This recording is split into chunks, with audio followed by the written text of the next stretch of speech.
Changed from DC machines to, well, effectively Tesla coils. What a Tesla coil is, it's a transformer, but a very specific transformer, being that they are air cored, as in there is nothing in these tubes apart from air. They're also resonant in the same way that a swing is resonant. And they're a transformer, which so means they'll take a low voltage up to a high voltage by electromagnetic induction. So I will use this one to demonstrate with because it's probably the safer of the three. Inside here is a load of electronics. I'm not going to go into how that works, but effectively what I'm doing is around this primary coil, which has 4 turns, I'm going to be putting about 300 volts AC at around 280 amps. So if you know your Ohm's law, that's about a megawatt. Now this is powered from AA batteries. Any clues how long a megawatt lasts on AA batteries? Not very. Yeah, there's a trick to it. I'm only actually applying that AC value for, I think it's about half a microsecond. So 2 millionth of a second. Yep. But in that time, what it will do, the radio frequency that I am producing, there is a capacitor similar to those in series with that. That forms a resonant circuit. And what that means is that I can actually get up to those sort of currents and voltages like a swing. You give it a good kick, keep on giving it a kick at the right time, and that swing will get really, really big. And then what I do is, just as the swing is going up as high as it possibly can, I pull the pins out on the top. In electrical terms, I turn everything off, make it go high impedance. Now what you've then got is a lot of current and a lot of voltage swinging around and absolutely nothing tethering it. 2 things happen from this. 1, you get a massive pulse. 2, you get a massive increase in voltage. I then take that massive increase in voltage and put it into the secondary. Now this secondary is also tuned to exactly the same frequency as the first. So what we're actually getting as well, and I know this is pretty complicated, is power transfer between here and here as well. And when that goes into free fall, due to transformer action, this one goes into free fall as well. Now you've got 4 turns there and about 300 volts. You've got just shy of 1,000 there.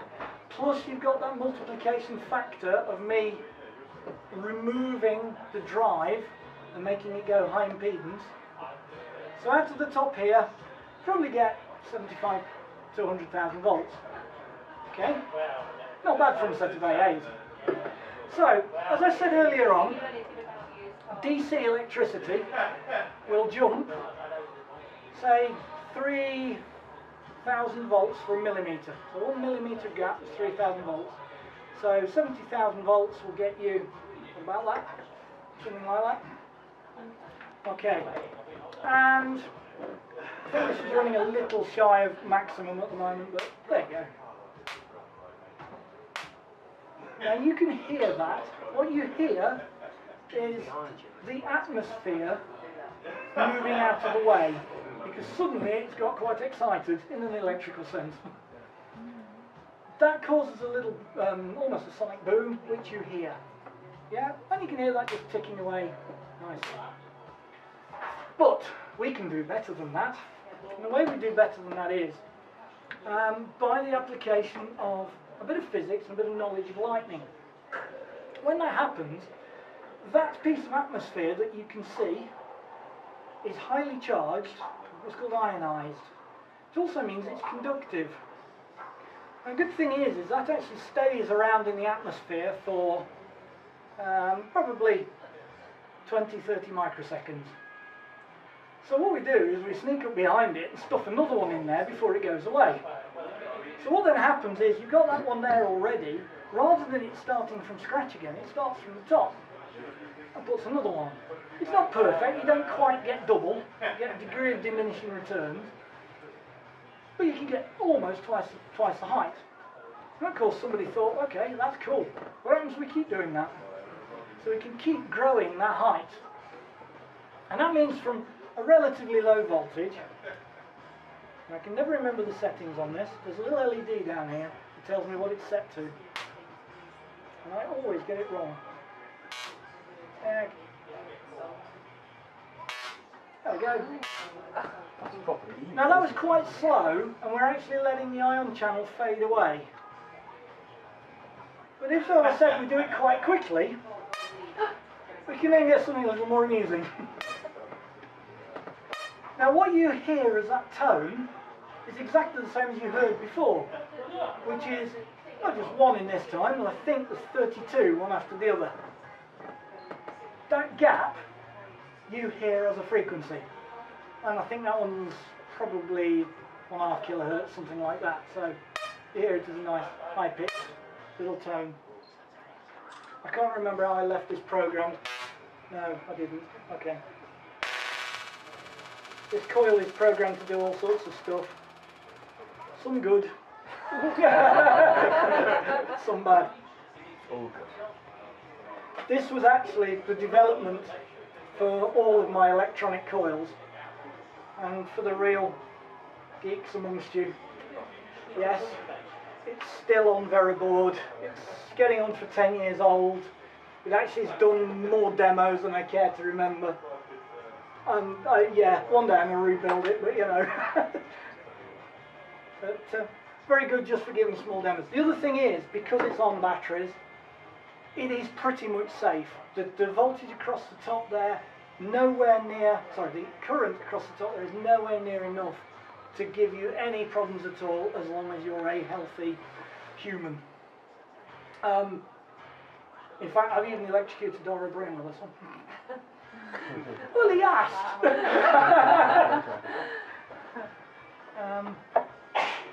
So,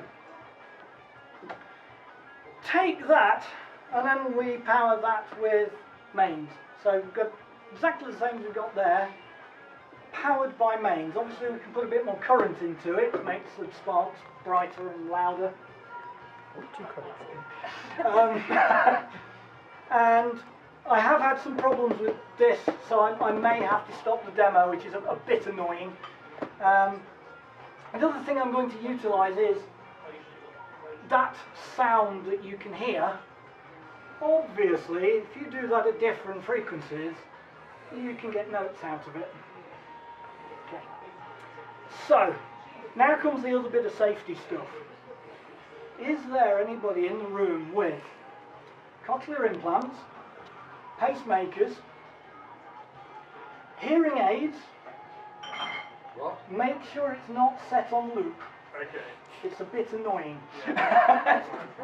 Or asthma. Okay, let me explain the asthma. It's not going to do you any harm. These coils produce enough ionized particles to actually produce ozone, which is absolutely brilliant when it's 300,000 miles up there or however high it is. But low level, it's a throat irritant, and if you do suffer with that sort of thing, get out, get in the fresh air, it will just go away. It's nothing more than a tickle, but I know some people find it a bit annoying. So, that said, we will see if we can make a little more noise and pretty stuff.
Okay. Time well spent. Fantastic. I'm stopping at that. I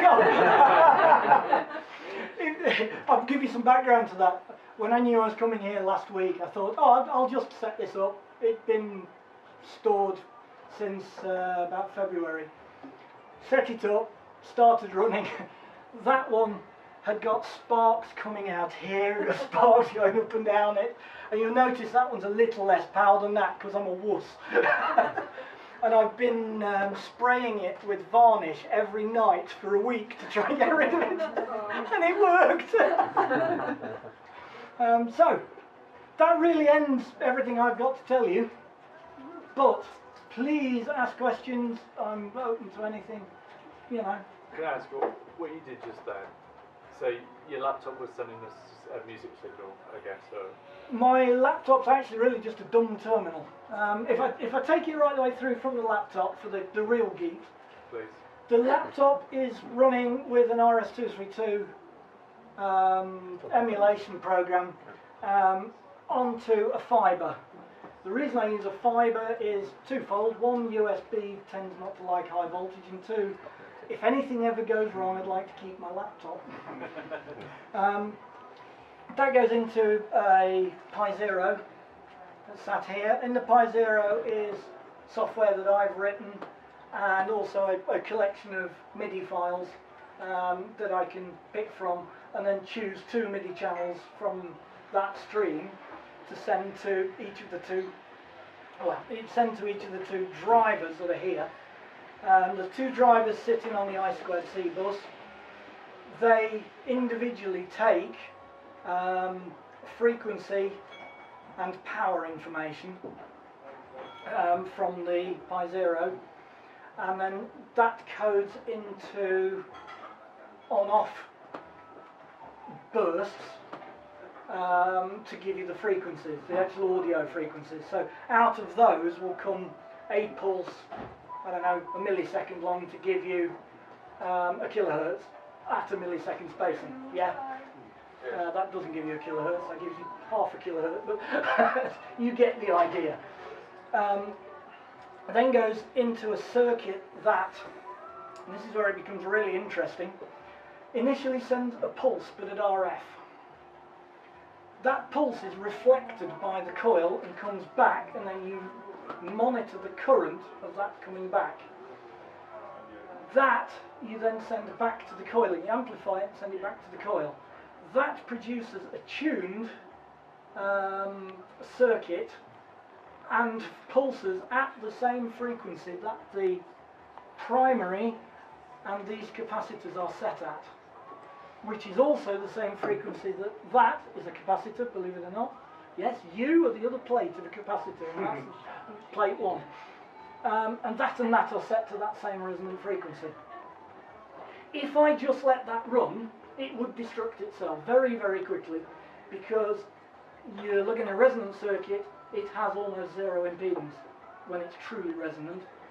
So it will just build and build and build, and you've got to stop it. To make sure this happens, there is another current sensor that actually takes average peak. If it gets over that, it will actually shut down the drive before the 4 sets of MOSFETs in there explode. I say MOSFETs, they're actually IGBTs. They are probably, I think it's around 300 amps or so. They tend to always end up around that. They're rated at, I think it's 150 amps pulse. Yeah, I'm running them at 300 amps. But there's this wonderful curve with the transistor that says pulse length and current, and it goes that way. Well, I keep stretching the pulse length so it's really small, so obviously you can just extend that forever, can't you? Not quite. You have to keep them really cool. Hence the 2 big cooling fans immediately above the heatsink. And I can only do relatively short run times because the heatsinks aren't massive. I've got 8 transistors in there. If I heatsink them properly, it'd be the size of the box on its own. So it's a bit of a give and take kind of situation. But with these coils, that sort of power is, I don't think you want too much more than that. I have run one flat out and it will give the spark up to about there. Not for long. Any more questions? Have you got any impressive electrical burns? No.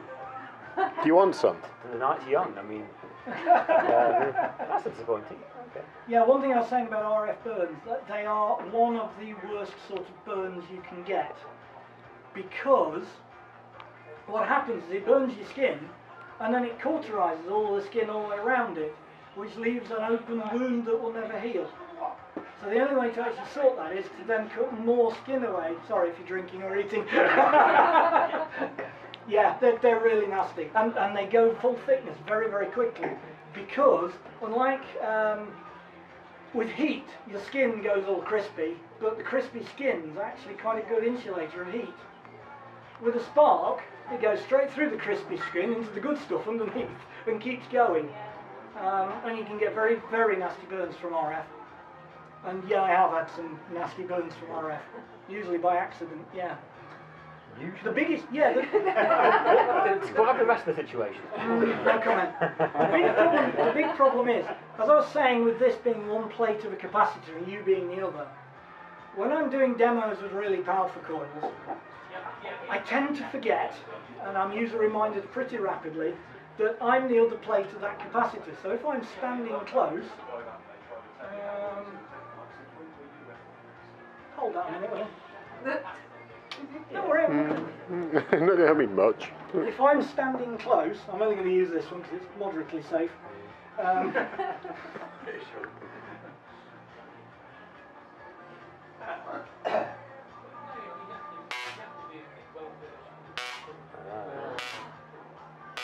Yeah, and that's because he's the other plate of that capacitor. My mission in life. Ah! Had to do it. Swine. No samosas for you. And so what I'm sort of doing a demo, and I've touched something earthed, and I get an RF burn from something that's earthed, which doesn't matter how often you do it, it's just wrong. You don't expect earth to come up and bite you. But of course it's you biting earth, really. So yeah, that's how I kind of quite regularly get little RF burns. Luckily, it's not like I was holding the top of it. There's no real current or power there, but it is enough to drop a little pinhole in your finger with a nice cauterized edge. So yeah, I've had a few of those. Obviously, it'd be a great amount of allotment for keeping the pests off. Yeah, anything that goes near the bed is going to get just vapor. Mosquitoes don't like it. There you go. The only trouble is you tend not to be able to sleep with something that bleeding noisy in your bedroom. Yeah, I've cauterized slugs. There you go. Fantastic. I bet you loved it. Any other questions? Have you ever had to fill out the health and safety certificate? Yes. I've actually got the full risk assessment for doing this, and the full, yeah, I've been through the whole lot. Painful. It is painful, although, as you well know, once you've got the documentation in place, changing it from one venue to another is, yeah. I mean, I've done a couple of things for the BBC, and they don't let you in unless you're pretty squeaky clean. I was just coming to it. I actually run 2 events for people who are interested in high voltage. One is in Cambridge, which is coming up in October, which is a public event. That's where your health and safety form comes in. And we've got some coils there that are probably 11, 12 foot tall. So you imagine what you've seen there, multiply that up to something, you know, properly big. As I say, that one's absolutely public. And then there's one in Nottingham in March, in a scout hall. With a good earth in it? Which has a good earth, yeah, no, it's actually got its own, not only has it got its own earth out of the back of the hall for some strange reason, it's also got a 32 amp socket for charging caravans.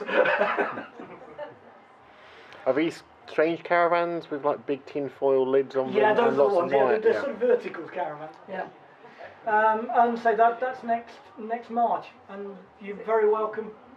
Got details here of the website and everything else if you want to find out. Pop in, you know, even if you just want to see pretty sparks, quite happy. I don't mind. Yeah, I just like promoting high voltage, which is a weird thing to say. Not the strangest things I've ever said, but... Is that public, did you say? Is that Public, the one in the Scout? Public. public? Not technically, but if you register online, I will then invite you. Does that make sense? Yeah. I don't just let people wander in, but if you email me and say, can I come, I only turn away young kids, dogs, although, They're not emailing You you. get a I'm lot trying of to- email from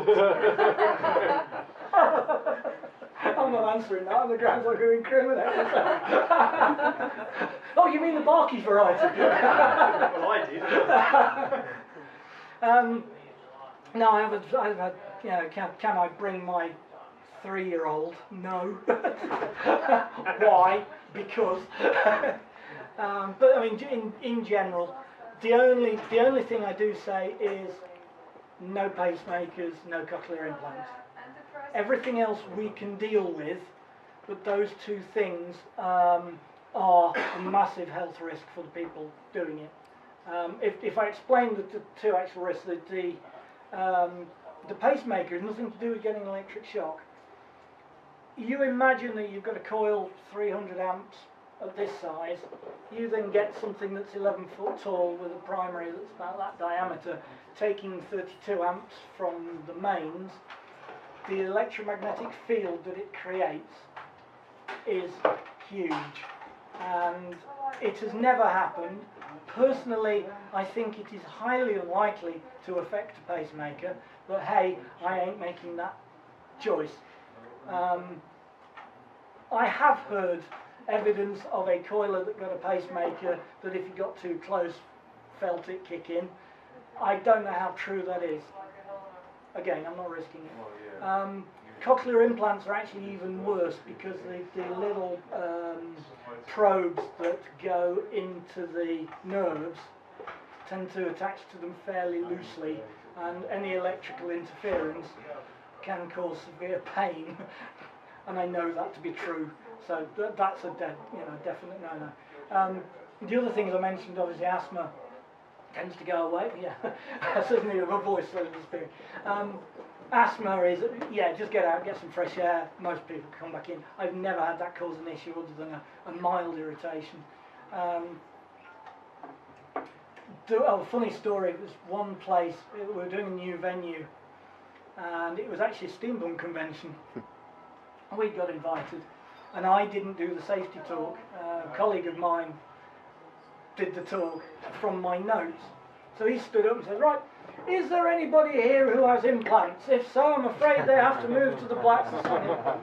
And my wife was one of the stewards, and this rather well-endowed lady came and said, does he really mean me? Cochlear implants, dear. So yeah, I mean, loud noises and dark. In this sort of environment, absolutely fine. These, you can tell, were fairly loud. Again, when you scale that up, I usually have air defenders in here. You've got to, if you're coming, you've got to be aware that it is going to be very, very loud, and also we turn the lights off because we like the look of the sparks, which adds our own safety concerns, but hey, you've got to temper the enjoyment for the safety. But yeah, I mean, they're good fun events. The Scout one's done entirely for Scouts, and the one in Cambridge is done entirely for the Cambridge Museum of Technology, which is also a fantastic place to walk around, and you get a chance to go around that as well. So, two worthwhile events, I think. Any more for any more? What's your collection of broken parts like? Have you blown a couple of transistors? I actually keep all my blown transistors.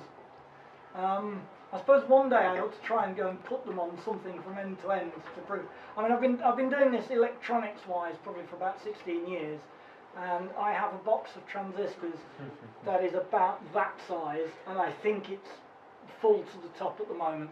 And I've also got some transistors that are about that size in it as well, which is why I don't play with big transistors anymore. they're not cheap. Any more? No? Well, in that case, thank you very much for Thank a you for having me. fantastic Pleasure. talk. Yeah, sparks are always good. And I'll go and get some samosas. Fair enough. Woo.